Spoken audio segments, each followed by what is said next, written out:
So monotony is kind of the bane of my existence, which was a big reason that teaching wasn't for me. I loved lesson planning and critical thinking and setting up my space for the students to come in and learn, but delivering the message over and over and over again was not for me. And so now what I get to do is help successful professionals and business owners get out of that mundane repetition and create something once that they can sell and impact people over and over again without having to deliver that same message over and over.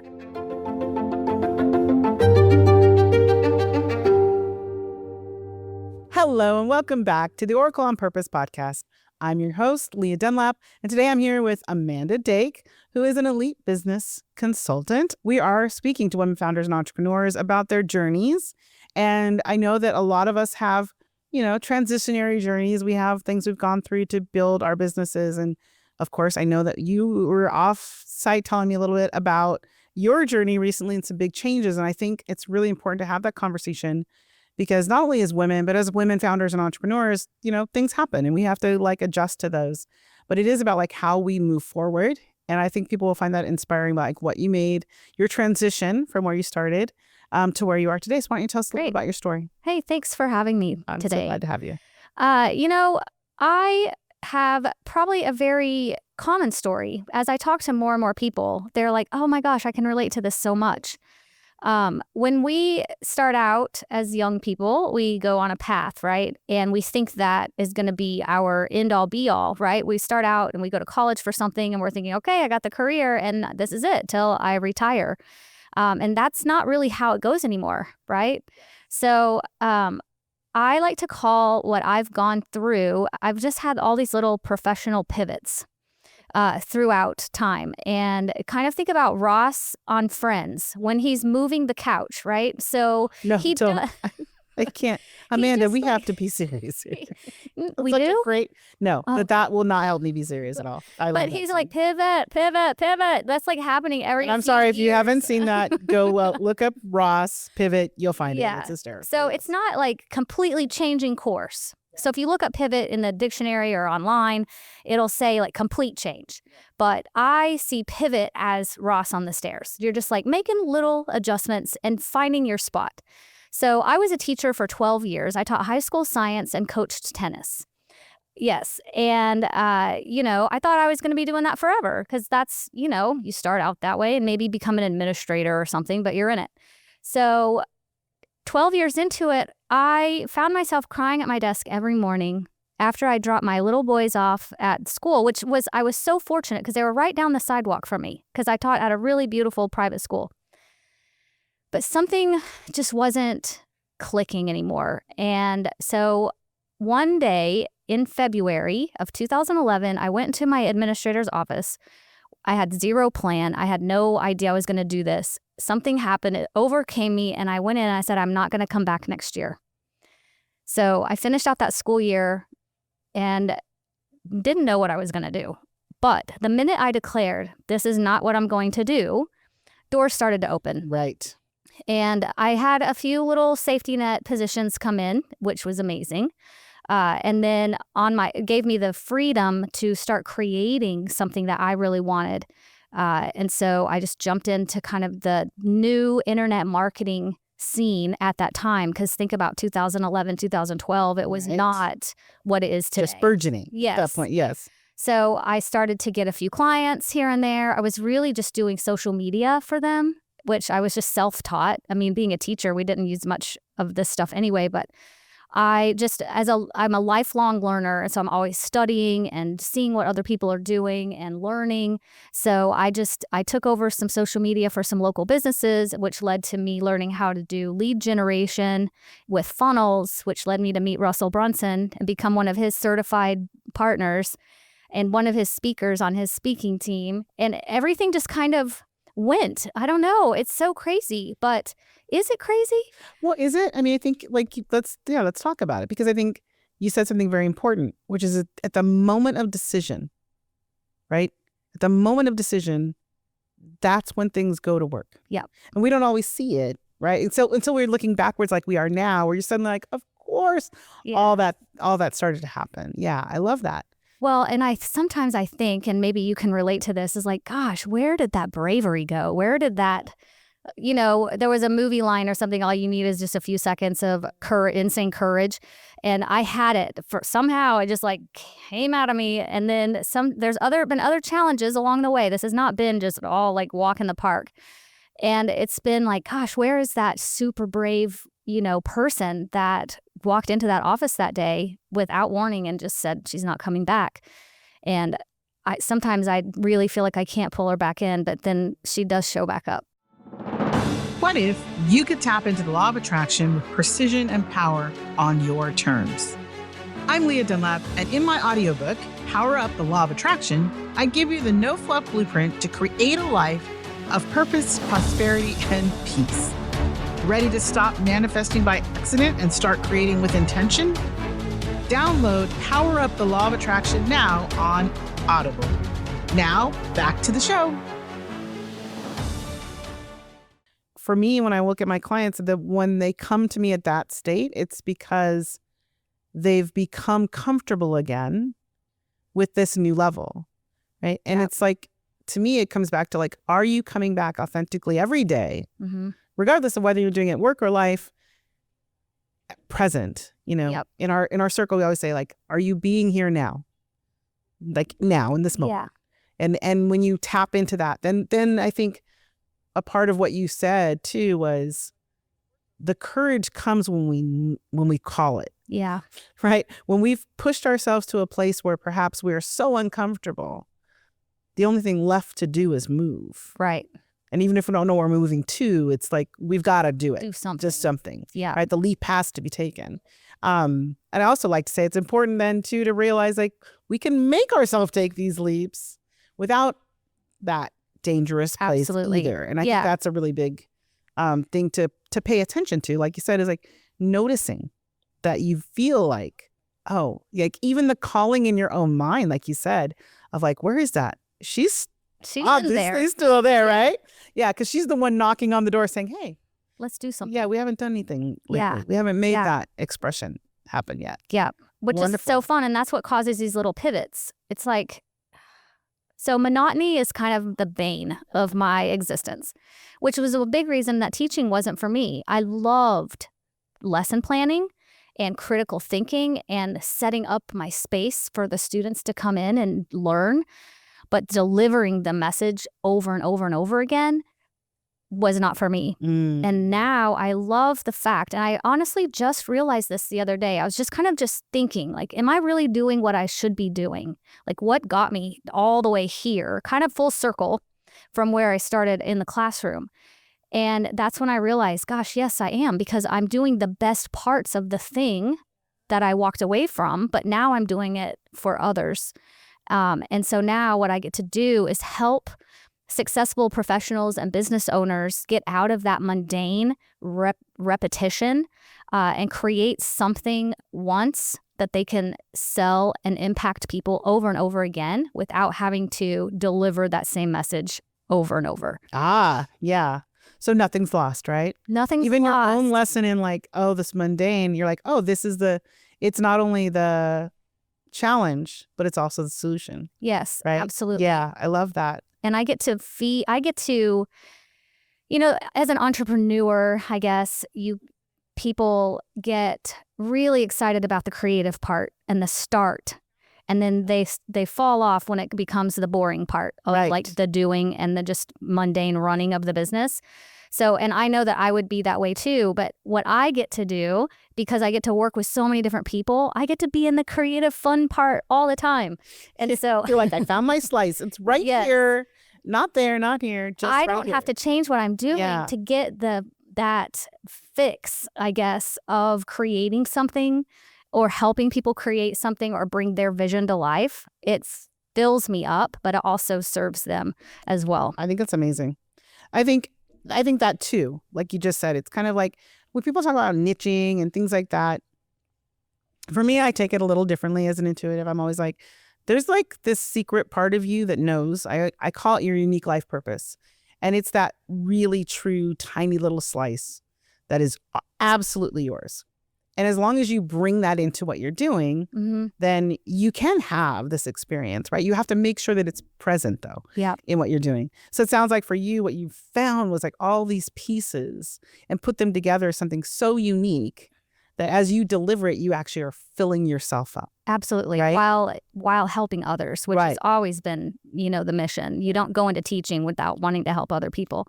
So yeah, but again, it's been piece by piece. It wasn't like I woke up one day and said, oh, I know exactly how to fill all of my cups at once.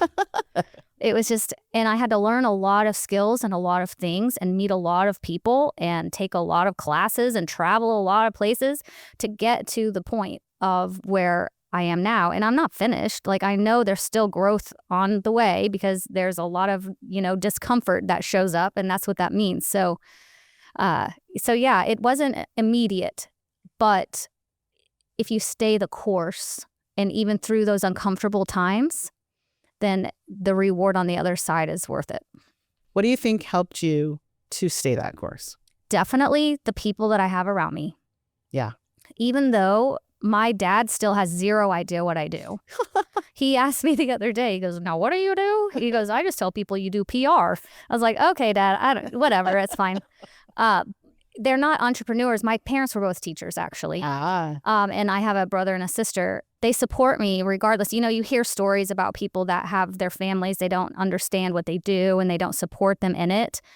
I have the best family that just we all support each other to do things. But then, of course, I've built my network outside of my family as well that are other successful people that have done things that maybe I strive to do or be more like them.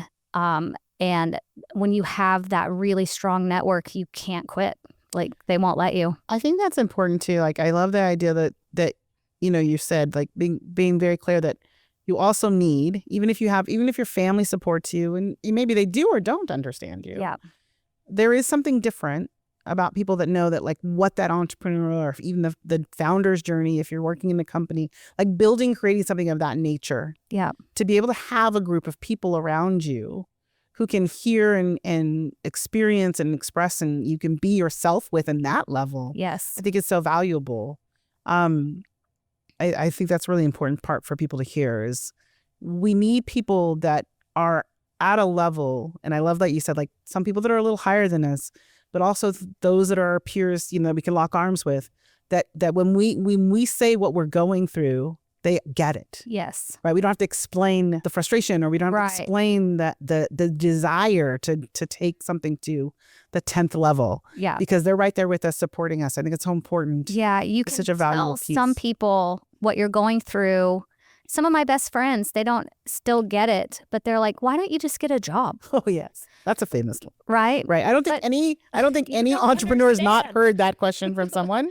And we're here to tell you, because that's it. You don't have to have the rest of it. Just, we're not getting a job. My lizard brain still tells me that too. Yeah. So it comes from within sometimes too. But it's really important to find those little groups that you can have those, like, high level conversations about what you do and what you're going through, and be able to feed off of each other. That's why masterminds or events or things like that are so great. And not just about work related entrepreneur things. My mom she keeps bees. And she randomly found this meeting for beekeepers.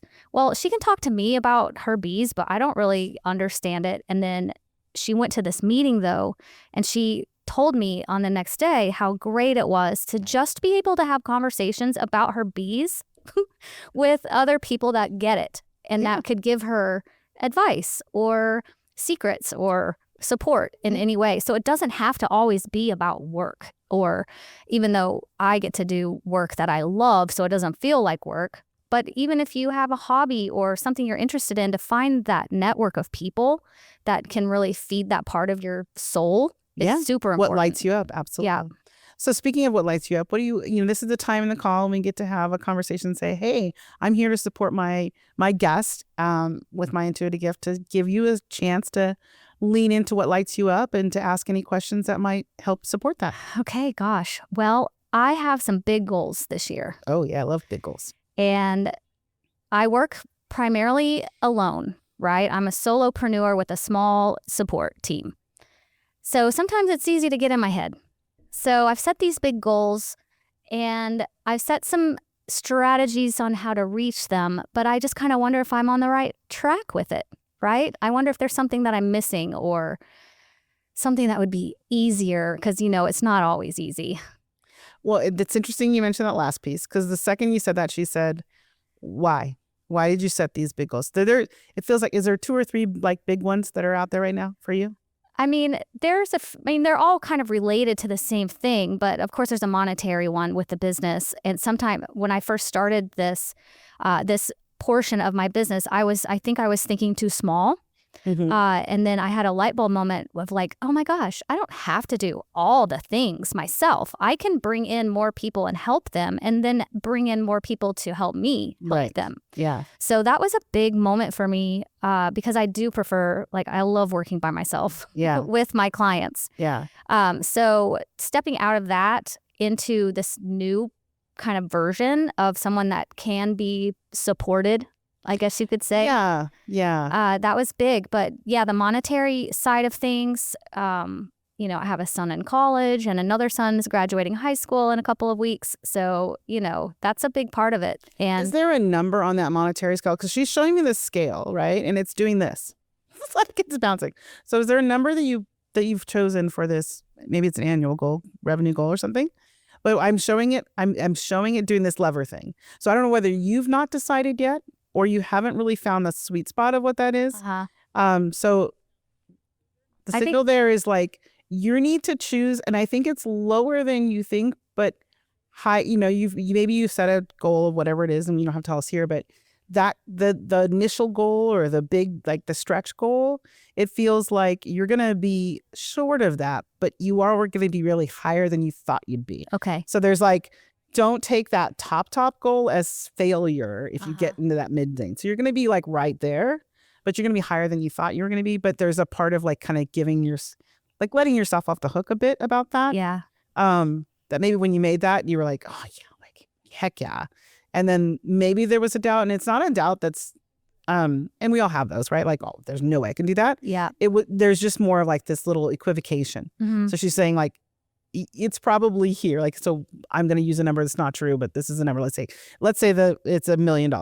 She's saying okay, so maybe it's $950 instead of $1 million. Oh, right? I see. It's not we're going to drop completely down, but what she's saying is there's this number that you put that's not the real number. And so don't keep yourself held up against punish that. myself. Yeah, that's really what she's saying. Let yourself off the hook, but that's not the reason. But I'm on the path. You're fine. Okay. Yeah, that financial number is right there. Yeah. So whatever that number is, it's just shy of that, but it's not it's not drastic, and it's still more than you kind of secretly thought you'd make. So I think you're okay. All right, good. But more importantly, you're right. Don't put yourself. No. But really more than the money is the byproduct of the service that I get to provide for people. And I do want to help a lot of people. But right now, my number for that is about 20 for the rest of the year. Yeah, so that's the expansion piece that you're looking That's the expansion piece. Yeah, that was she's showing me 3 things. I was that was she's this one over here. That's the Yeah, it was going to be much smaller. And I thought that's when I had the light bulb of you know what? I can do this. Right. I have to open up and allow others to help me. That, and you have to let go of that number over there. The money number? Yeah, the top one. Whatever that top, it's got some sort of hook on you. Yeah. And I think it goes back to if you are looking at it like it's going to cause you problems, it's going to cause you problems. If you just let go of it, knowing that you're going to hit close to, if not around that, the other piece will manage. Your energy is better served over there. Okay. On the serving of people. On the expansion piece. Yep. Yeah. Lovely. Thank you. All right. Yeah, you're so welcome. And thank you for giving me the opportunity to, give you some insight there.